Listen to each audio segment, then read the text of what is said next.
if you want to build your business, scale up, market your business, improve your business, grow your business, you have to let go of those little jobs.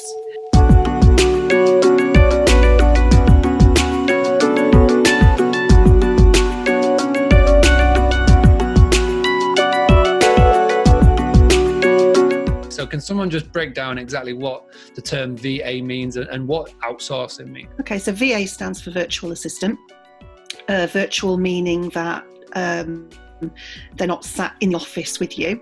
So with the advent of the internet and the ability for you to contact anybody anywhere in the world at any time. What is the big mistakes that you see people make when they first start getting into outsourcing and finding people to work? I think there's two mistakes that people make.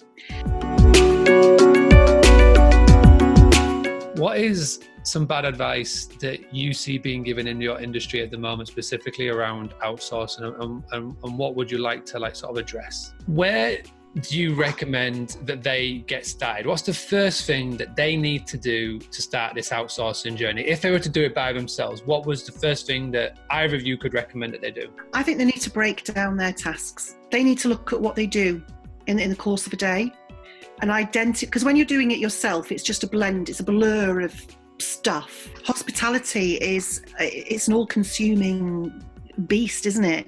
Mm-hmm. Guests are very demanding.